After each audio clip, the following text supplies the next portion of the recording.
براءة من الله ورسوله إلى الذين عاهدتم من المشركين. السورة نجند وكسموا ايتوا سورة التوبة. الله سبحانه وتعالى تيجساكو وبنبينا محمد صلى الله عليه وسلم تباجتك كوي السورة يكيتريكو بسم الله الرحمن الرحيم. سونج السورة ndalazonezi sigaddewo enjawulira nti ssuula weddekendala egenda kutandika ekigambo bisimillahi rrahmani rrahim okujjako surati tawba. bagamba abamanyi nti ekyagiganyisa okugiteekako bisimillahi rrahmani rrahim ezimu ku nsonga kubanga Allah subhanahu wa ta'ala mu kigambo bisimillahi rrahmani rrahim yayogereramu okusaasira kwe mu kigambo ekyo. songa essuula eno egenda kwogera ku bigambo ebikwatagana n'okuyiwa omusaayi n'obukambwe obw'ekika ekya waggulu eri abatakkiriza. Allah subhanahu wa ta'ala yakirabanga tekyetaagisizza kuteekamu bigambo biraga kusaasira kwe okusobola okulaga embeera nti egenda kubanga ebigambo bisongovumuuko okusinga ku biri mu ssuula endala. mu ssuula eno Allah yayanikiramu nnyo n'aswalizaamu nnyo abannanfuusi abalya mu lulime ne mu luzise nga be bantu kungulu aboolesa obusiraamu naye nga mu mitima gyabwe mu butuufu si bamativu na busiraamu wabula nga bamativu n'eyo ensinza eyaliwo emenya amateeka era nga si mikwano gy'abasiraamu abannamaddala mu mitima gyabwe wabula bakwano bwabo abannamaddala beebo abalabe b'obusiraamu. Allah subhanahu wa ta'ala mu ssuula eno yayogera nnyo ku bamushirikiina bwe tunaaba tukyogeddeko tujja kuba tutegeeza abantu abaali abasamize nga tebakkiririza mu bitabo bya mu ggulu, abaali nga basinza amasanamu, abakuraishi b'e Makka. bwe twogera ekigambo abakuraishi b'e Makka ebiseera ebisinga obungi tuba tutegeeza abaali bamushirikiina abasinza amasanamu, era ekyo kigenderera bwe tubeera nga mu aya eno tukikozesezza nnyo. Allah subhanahu mu ssuula eno bwe kinaaba nga kiddiriŋŋanye tujja kubanga tutegeeza abakuraishi abaali abasinza amasanamu. mu aya oba mu ssuula eno Allah subhanahu wa ta'ala bamushirikiina yabaanika nnyo nga bwe yayanika abannanfuusi, so ng'ate era yayogera nnyo ku bantu ba ahlul kitaabi. ba ahlul kitaabi be bantu abalina enzikiriza eyali ekkiririza mu bitabo ebyava eri waggulu eri Allah subhanahu wa ta'ala, naddala ng'abayahudi abayudaaya abali bakkiririza mu kitabo kya Musa alayhi salaamu eky'ettawrat, n'abanaswara abakristaayo abaali bakkiririza mu kitabo kya Isa alayhi salaam al injil. bwe tunaaba twogera ku bantu abo mu Qur'ani muno ojja kubasanga nga bwe twogera ne ku bamuhajiriina abaasenguka okuva e Makka ng'ekibasengudde busiraamu bwabwe ne bagenda e Madiina ne basangayo ba Ansar abo abaabawa obubudamu abantu b'e Madiina. ebyo nga tubimaze ebitonotono nga tetunayingira mu ssuula, tekyebeereka kubeera nga twogera ku lutalo olwaliwo mu mwaka ogw'omwenda okuva mu masenguka ga Nabbi sallallahu alaihi wasallama ng'awezezza emyaka 9 e Madiina. waaliwo olutalo olwali oluyitibwa Ghazwatu Tabuk. olutalo olwo lwali si lwangu kubanga lwajjira mu kiseera nga kyanjala nnyo, omusana gwaka nnyo, ng'abasiraamu baakava mu Ramadhaani mu mwezi gwa Shawwal, ng'obwavu bungi eri abamu, ng'ate olugendo lwewala. kati abataalina busiraamu bwa nnamaddala baasanga obukalubo mu kukkiriza ogenda okulwana ne Nabbi sallallahu alaihi wasallam, era bangi bajjanga awali Nabbi ne bateekayo okwetonda kwabwe ne bagunjaawo ensonga ze baapaatiikanga bw'ezaabagaana mbwe zaali zibagaana okugenda ne Nabbi sallallahu alaihi wasallam, naye ng'ekituufu ekyali kibagaana kwali kubeera nti olugendo lwewala ate n'obwavu nga bungi, nga n'enjala nnyingi, ekyeya kingi, omusana mungi. baakava mu Ramadhan. Nabiyuna Muhammad sallallahu alaihi wasallam lwe lutalo lwe yasembayo okulwana olw'okiyiwa musaayi olw'amaanyi olwali Tabuk. ekyamutwala okulwana yamala okutegeera nti kabaka w'e Ruumu yali atibwa Herakli yali ategese ejje ddene yali ategese lijje limalewo obusiraamu, nga yeetegese okubeera nti amalirawo ddala obusiraamu olw'okuba yali kabaka w'amaanyi, supapawa w'obudde obwo. ng'amaze okuwulira nti abasiraamu nabo bafuuse ba supapawa erudde eyo, ng'atya okubeera nti entebe ye eyinza okubeera ng'etaataaganyizibwa, n'ategeka ejje nga ddene. naye Nabbi Muhammad sallallahu alaihi wasallam mu bufunze yatwala ejje lye ne bagenda okulwana, abaasigala ne basigala mubonga mulimu abannanfuusi bangi ku olwo abatagenda olw'embeera gy'otegedde. Allah subhanahu wa ta'ala n'amusobozesa olutalo ne baluwangula. bwe bamala okuluwangula ne bakomawo, abannanfuusi ab'ebika ebyenjawulo bajjanga eri nabbi sallallahu alaihi wasallam omukulisaayo n'okumubuulira ddala ensonga eyabagaanye okugenda naye. bangi yakkiriza bye baayogera, wadde nga waliwo basahaba abaali abasatu nga ddala mu butuufu baali basajja balungi, naye beekunyakunya mu ngeri omu oba endala olw'obugagga bwe baalina obwabalawankanyuku ne bubeera nga bubaleetedde okusikattira ne batasobola kuwerekera nabbi sallallahu alaihi wasallam. era nabbi bwe yamala okukomawo ne balowooza okugenda bamugambewo ensonga ez'obulimba ezabagaanye okugenda, naye era ne bakitegeera nti ne bwe tunaamulimba Allah ajja mubuulira amazima. ne bamubuulira amazima. bwe baayogera amazima yabanyiigira nnyo, n'abajjako n'essalaamu.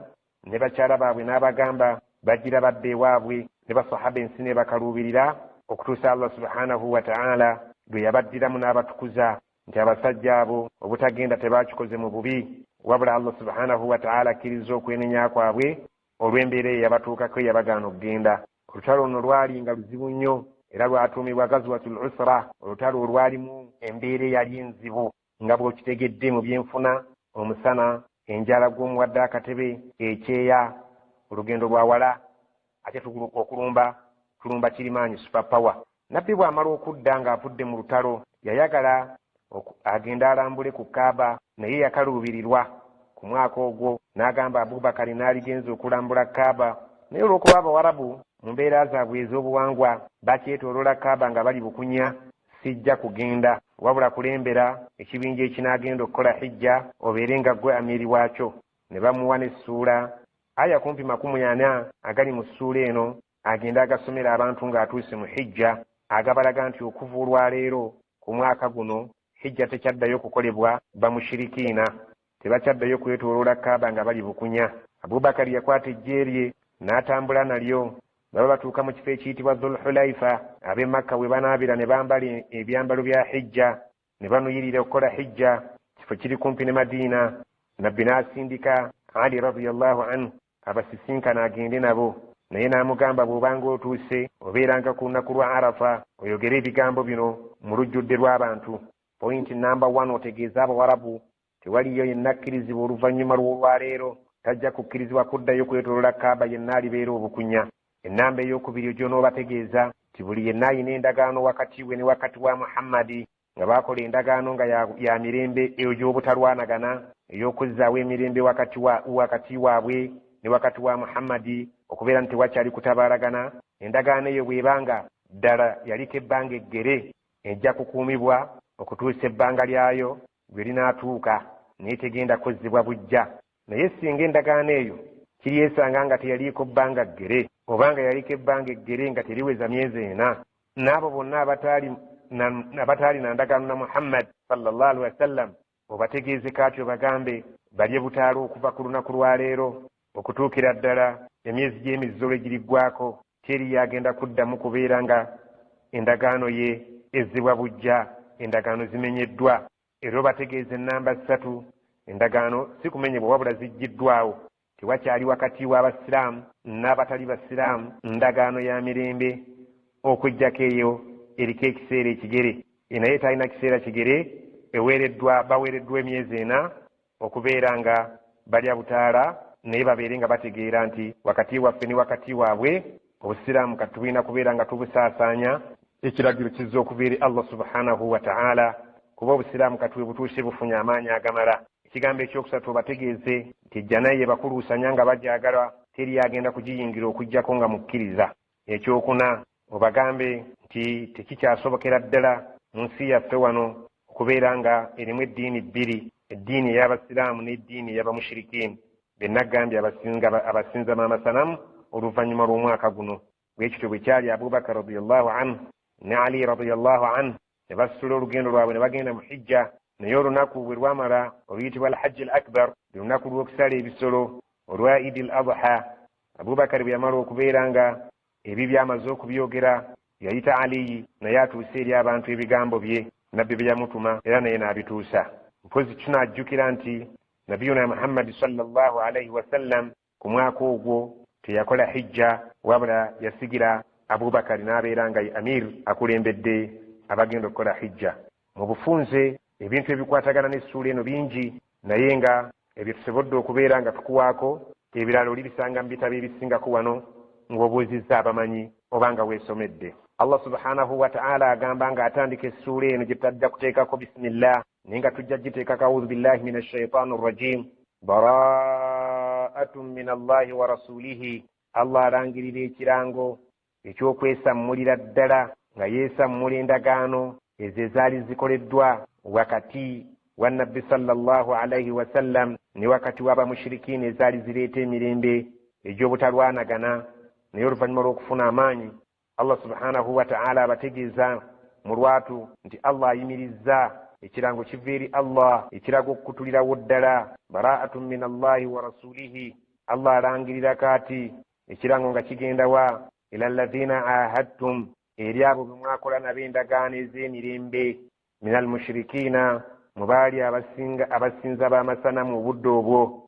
Allah ng'alangirira okweyambulula okukutulirawo ddala n'omubaka we endagaano ezo ezaali zaakolebwa wakati w'abakkiriza ne wakati w'abo abaali nga basinza amasanamu, nga Allah abagamba nti kati tubalangiridde kati endagaano ezaakolebwa wakati w'abatakkiriza n'abakkiriza nga zikolebwa omubaka nga zikola ku lwa Allah. Allah subhanahu wa ta'ala agamba nti ekirango eky'olwatu ekiva gy'ali, bara'atu min Allahi wa rasulihi, ekirango eky'okumenyerawo ddala n'okweyambululira ddala n'okwawukanira ddala okuva eri Allah nga gye kivudde ekirango n'ebyomubaka we nga kigenda eri abo abaali bakoleddwa nabo endagaano ng'abakkiriza bakoze nabo endagaano min almushirikiina bamushirikiin, bakitegeere kati nti tewakyaliwo ndagaano yonna egenda kubeera ng'ekuumibwa okuva n'olwaleero.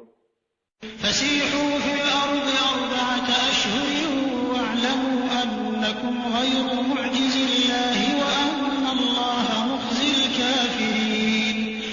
فسيحوا في الأرض.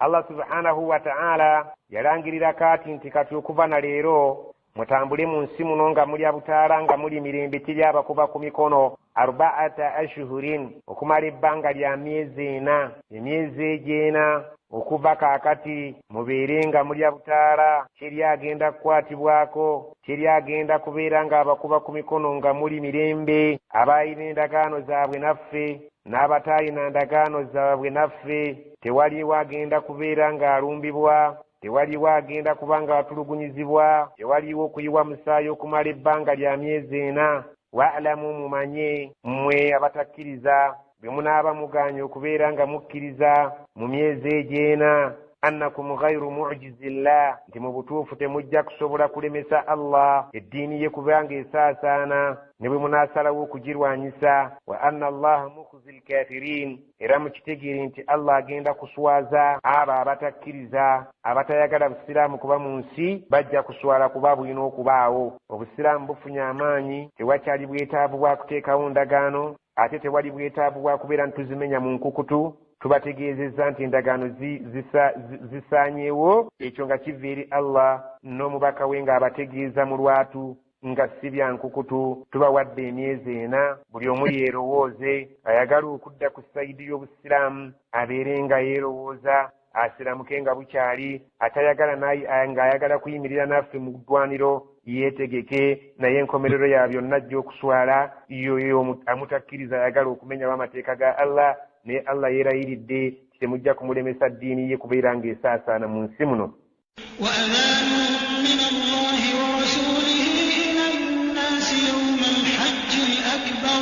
يوم الحج الأكبر أن الله بريء من المشركين ورسوله فإن تبتم فهو خير لكم وإن توليتم فاعلموا أنكم غير معجز الله وبشر الذين كفروا بعذاب أليم. وأذان من الله ورسوله، ekirango ekiri special nga kiveere Allah subhanahu wa ta'ala n'omubaka we, kiragawa ila nnasi, eri abantu bonna nga kibakwatako. Kigenda kusomwa ddi yawma alhajji al akbar, ku lunaku lwa hijja olw'amaanyi olukulu olunene. lunene nga lwe lunaku olusalirwako ebisolo lwa Idil Adha. Abamanyi bwe batyo bwe batugamba anna Allaha, ekirango kigamba ki? Anna Allaha, mazima Allah, bari'un, yeyambululidde ddala, talina nkwatagana n'akamu n'akeddagala wakati we. Minal mushrikiin, yeyambulidde ddala bamushrikiina, takyayina nkwatagana nabo. Wa rasuluhu, n'omubaka we kyekimu, takyayina nkwatagana ne bamushrikiina n'akamu n'akeddagala nti tulina okuteekawo endagaano y'emirembe. Fa in tubutum, bwe munaaba mwenenyezza mu myezi ena gye tubawadde nga mulya butaala, fahuwa khairun lakum, obulungi budda gye muli kubanga munaaba mufuuse banywanyi baffe ffe mmwe ffe. Wa in tawallaytum, bwe muneesuulirayo ogwa naggamba ne mulemera ku bukaafiri ne musalawo tulwanyisa, fa'lamu, mumanye annakum ghayru mu'jizillah, temujja kulemesa Allah kukola kyayagala. Wabashiri alladhina kafaru, sanyusa wa mawulire ag'essanyu abatakkiriza, bi'adhabin alim, nti bagenda kutuukako ekibonerezo ekirume ennyo. إلا الذين عاهدتم من المشركين ثم لم ينقصوكم شيئا ولم يظاهروا عليكم أحدا فأتموا إليهم عهدهم إلى مدتهم إن الله يحب المتقين. إلا okujjako abantu abagenda okuggyibwamu alladhina ahadtum min almushrikin, abo be mwakolagana nabo ne muteekawo endagaano wakati wammwe ne wakati waabwe mu bamushirikiina abo, naye ng'endagaano eyo yaliko ebiseera ebigere, ne babeera ng'endagaano yaabwe ebigirimu babikuumye butiribiri, tebalina kye babadde nga bakumpanyaako n'ekimu wadde okkimenya. Allah kyagamba nti thumma lam yankusuukum shay'an, bwe mugenza okwetegereza endagaano yammwe eri wakati wammwe nabo nga tebayinaamu kakwakkulizo konna ke bazannyiddemu ne bakamenya. Ekyokubiri, walam yudhahiru alaykum ahadan, nga tebalina n'omu gwe bayambyeko kubeera nti abalumbagana abeeri nga abalwanyisa. Tebayinaako kwekobaana na mulabe wammwe gwe beegasse naye kubalwanyisa, ng'ate n'endagaano yaabwe bagikumye butiribiri ng'eriko obudde obugere. Fa'timmu ilayhim ahdahum, endagaano yaabwe mugijjuze bulungi nga bwe yali eyogera emaleko ekiseera kyayo. Ila muddatihim, mubawe ekiseera kyayo kye mwakkaanya nabo kibeere nga kiggwayo, temugimenya kuba abakuumi obwesigwa. Inna Allah, mazima Allah, yuhibbul muttaqiina, ayagala nnyo abamutya. Allah subhanahu wa ta'ala atutegeeza nti abantu abayina endagaano wakati waffe ne wakati waabwe nga bagikuumye bulungi, ne batatulyamu lukwe kubeera nga abalabe baffe babadde bakolagana nabo mu mbeera y'okututulugunya, abo embeera yaabwe tugikuume endagaano yaabwe okutuusa ekiseera kyayo lwekiriggwako ekyakkaanyizibwako ffe nabo. Naye bano ababadde n'endagaano etalinaako kiseera kigere, obanga erina ekiseera ekigere naye nga kiri wansi wa myezi ena, Allah subhanahu wa ta'ala atugamba oba abo bonna bwe mwakola nabo endagaano ne mulaba nga waliwo ka point ke bamenye, obanga mwakola nabo endagaano naye ne babeera nga balina gwe bayambaganye naye mu balabe baffe abeere nga atutulugunya, endagaano yaabwe tejja kutambula, tejja kugenda mu maaso, babeere mu myezi eno egy'okwerowooza mu lusirika. Bwe banaaba bakkiriza alhamdulillah, bwe batakkirize bategeere nti obudde bwonna ekintu kibagwira. فإذا انسلخ الأشهر الحرم فاقتلوا المشركين حيث وجدتموهم وخذوهم واحصروهم واقعدوا لهم كل مرصد فإن تابوا وأقاموا الصلاة وآتوا الزكاة فخلوا سبيلهم إن الله غفور رحيم.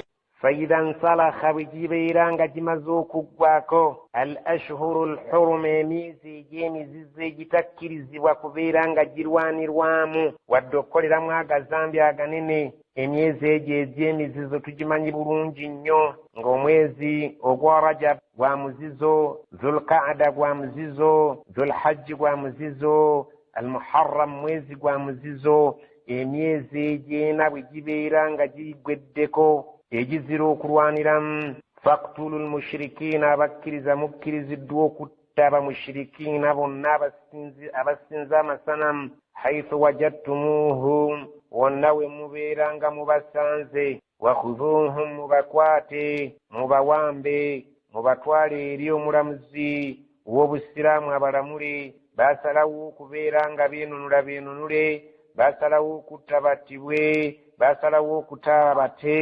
mubakwate okulwana kulangiriddwa kasita kubeera ebweru w'emyezi gy'emizizo wahsuruhum abantu abo mubazingize mubeerenga mubeetooloola wonna we baba babadde nga tebayingira mu mmwe nga munsi yammwe nga temubawadde lukusa era ng'ate tebafuluma nga temubawadde lukusa okufaanaganako n'ensi ya leero toyinza giyingira nga toyise ku booda kokooneramu togiyingira togifuluma okuggyako ng'okooneddwamu nammwe mubeere nga mubafuga enfuga eyo nga mubeetoolodde nga mmwe mubali waggulu nga temubakkiriza kuyingira mu nsi yammwe nga tebali lukusa nga temulubawadde wakuudu lahum kulla marsadin mubatuulire mu buli kakubo konna akayinza okubeera nti bakayitamu nga olwaleero mu buli nsalo yonna woowulira nti abantu abo bayinza okuyitawo mu ngeri emenya amateeka muteekeewo ejje ery'amaanyi mubeere nga mubabuzaako obwekyusizo ensi efuuse ensiraamu tetukyajagala mushiriki yenna fa intaabu bwe banaaba beenenyezza ne beddako wa aqaamu salata ne batandika okusaala nammwe wa atawu zakata ne babeera nga bawa ne zaka fakhallu sabilahum mubaleke mubate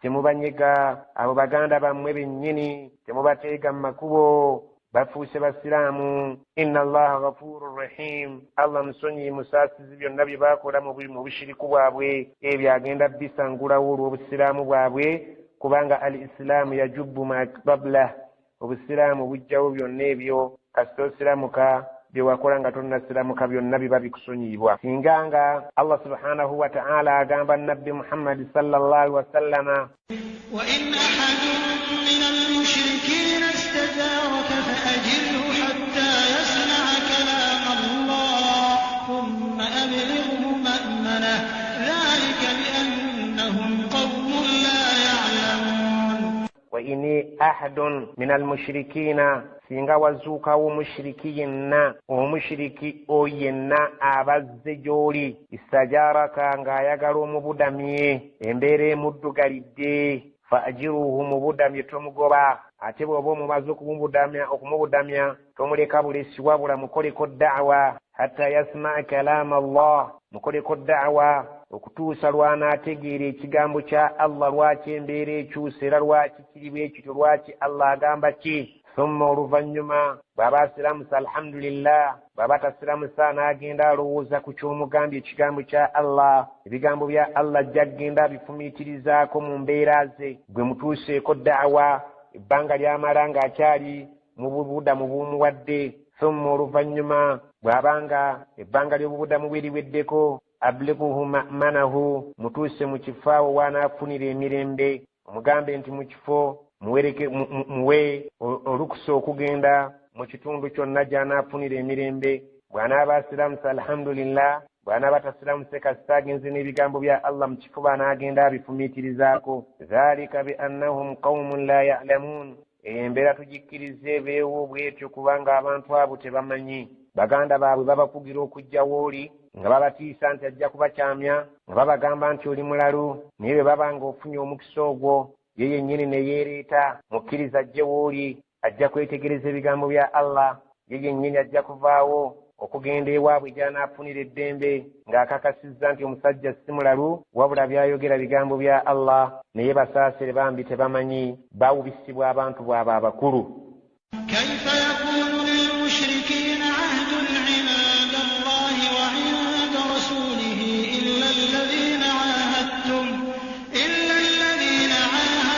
'inda al-masjid al-haram fama istaqamu lakum fastaqimu lahum inna Allaha yuhibbul muttaqin Allah subhanahu wa ta'ala agamba kaifa ngeri ki yakunu lilmushrikina ahadun 'inda Allahi wa 'inda rasulihi ngeri ki Allah subhanahu wa ta'ala abatakkiriza abasinza amasanamu bwe babeera n'endagaano nga bagikoze ne Allah nga bagikoze n'omubaka we kisoboka kitya illa okujjako alladhina ahadtum abo be mwakola nabo endagaano enda almasjidi alharam nga muli mu muzikiti ogw'emizizo mu kiseera we mwabeerera ku muzikiti gw'emizizo